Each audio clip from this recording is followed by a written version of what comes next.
Hey, welcome. Today, we are opening up the essential toolkit for Texas real estate contracts. Getting this part right is one of the most important steps when you're buying property, and we're going to show you exactly how it all works. Let's dive in. So just imagine for a second, you're ready to buy a place in Texas. Maybe it's a cool high-rise condo in Dallas, a huge ranch out in West Texas, or just a plot of empty land where you're going to build your dream home. So do you think you'd use the exact same contract for all three of those? Spoiler alert, nope, not even close. And that's really the big idea here. You got to think of your real estate contract less like a one-size-fits-all document and more like a specialized tool from a toolbox. I mean, you wouldn't use a hammer to turn a screw, right? It would be messy and just wouldn't work. Using the wrong contract can be just as bad. So, where do these different tools even come from? Well, in Texas, we have the Texas Real Estate Commission, or TREC for short. And what they do is create this whole toolkit of standardized contracts. They're officially called promulgated forms. The real trick is just knowing which tool to pull out of the box for your specific situation. Now, the one you've probably heard of, the most common tool in the kit, is the 1-to-4 family residential contract. It's the go-to for buying a typical single-family house. We're going to use this one as our baseline, our starting point. Because once you see what's in a standard contract, you can really appreciate what makes the other, more specialized ones so different and so important. Okay, let's grab our first specialized tool from the box. We're talking about the condominium contract. This is the one you need when you're buying your own little slice of the sky. The job of this contract is very, very specific. It's designed to handle the purchase of a single unit inside a much larger property, one that has shared spaces, or what the contract calls common elements, like lobbies, swimming pools, that kind of thing. You're not just buying your unit, you're buying into a community that has shared ownership and a whole set of rules. So right off the bat, you see a huge difference in how the property itself is described.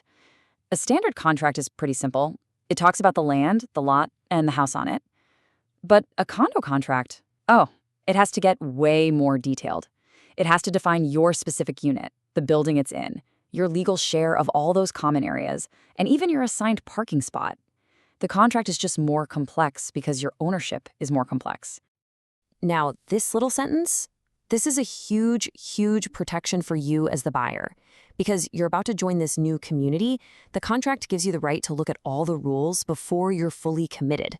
This clause gives you a window, usually 7 days, to check out all the condo documents and just walk away if you see any red flags.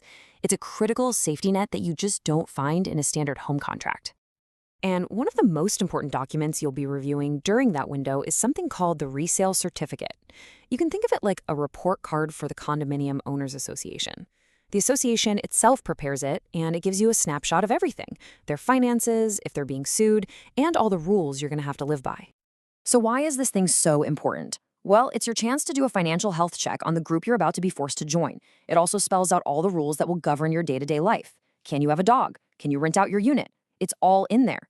This is really the heart of the buyer's protection. The seller has to give it to you, and you get that crucial time to decide if this community is really the right fit. All right, we're swapping the high-rise for the high plains. Let's pull out the next tool, the farm and ranch contract. This one is built for properties that go way, way beyond a simple backyard. And just like with the condo, the difference starts with what you're actually buying. A standard home contract covers the house, the garage, the built-in stuff. But the farm and ranch contract, it gets way more specific, listing things like barns, pens, fences, windmills, water tanks, and corrals. These aren't just little extras. They're critical parts of the property's value, and the contract makes sure they're included in the deal. But here's where this contract gets really unique, and it all comes down to taxes. See, a lot of farms and ranches in Texas get a special agricultural tax break that keeps their property taxes super low. So what happens if the new buyer comes in and decides to stop ranching and maybe build a shopping center instead? Well, the answer is something called rollback taxes. Basically, it's a big penalty. The tax authority can go back for several years and charge you the difference between the low agricultural tax rate you paid and the much higher rate you should have paid. And trust me, that can be a massive unexpected bill. So who gets stuck with that bill? The contract makes it crystal clear.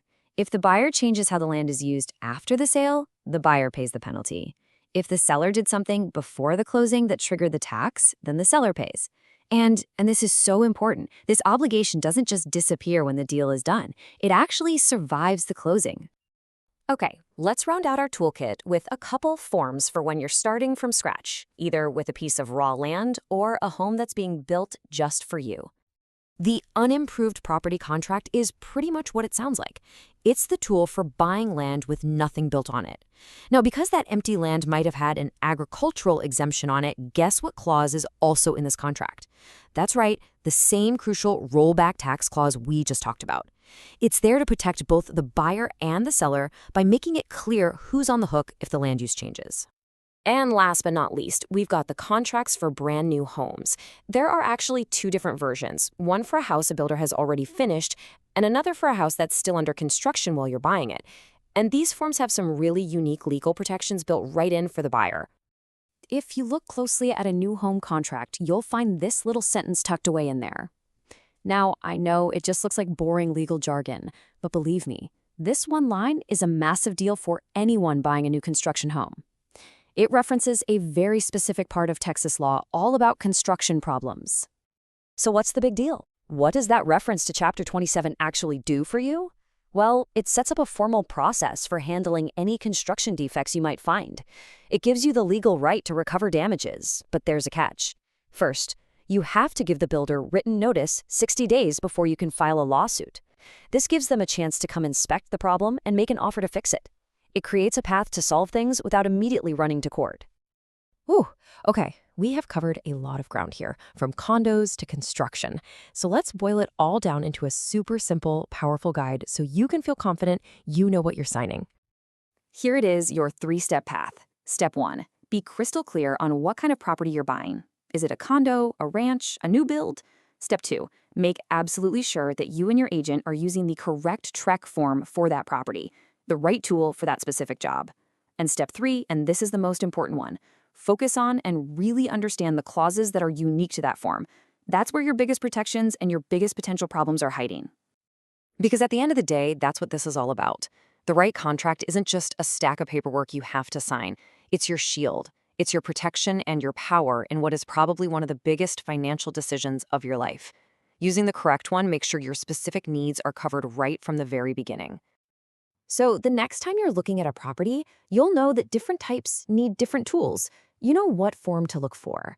But the real question is, are you ready to have a smarter conversation with your real estate agent and ask them why that specific contract is the right one for you?